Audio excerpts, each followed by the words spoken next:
खजूर पेड़ का खोजता हो, उसे बाद जो होगा देखा जाएगा।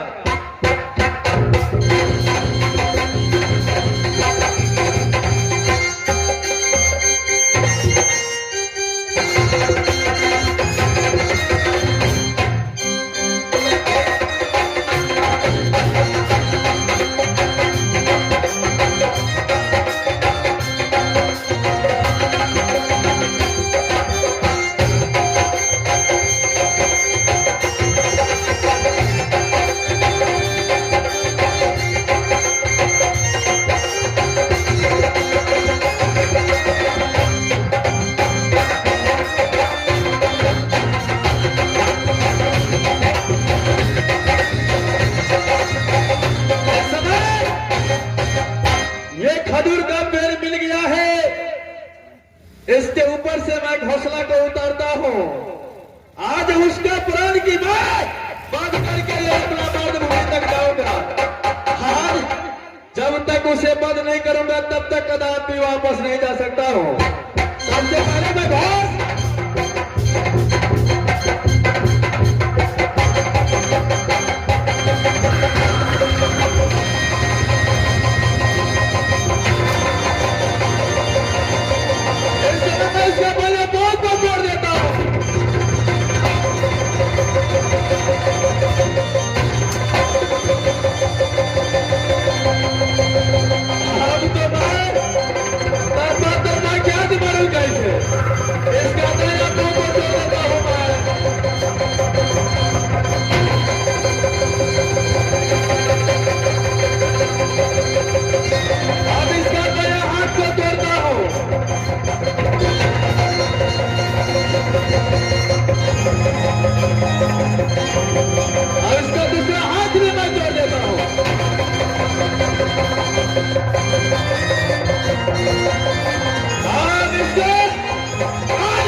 सर से धड़ल्ला कर दिया। अब मैं जा रहा हूं दोनों लड़की के पास। दोनों लड़की को लेकर यवस मैं अपना महल की ओर चलूंगा और उसे चिड़िया धान बेसरिया फूले लूंगा और उसे साथ धूमधाम से शादी रचाऊंगा। इस समय दोनों लड़की को पास में जाता हूं।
देखो मैं जाकर के तुम्हारा पिता को वध कर दिया, मर गया।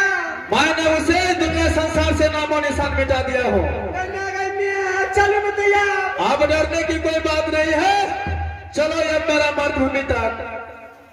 भैया अब शादी रचाऊंगा तुम्हारी दोनों बहन के साथ। बातों का मैं देना गाय सब कुछ है बुझली। कर सकता मैं खिया बेचा बाप पोस पाल के जमान कर से बाप का से खातिर मार देली कुलछनी नहीं ता। अगर बाप तो एक दिन मारबे कर सा घर वाला रहे छे त जिंदगी बितबै छे। ठीक है चलो या बजा लगी से चलिए हरी सुंदरी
इसी दान में छठीवन जंगल इनार के पास आ चुका हूँ।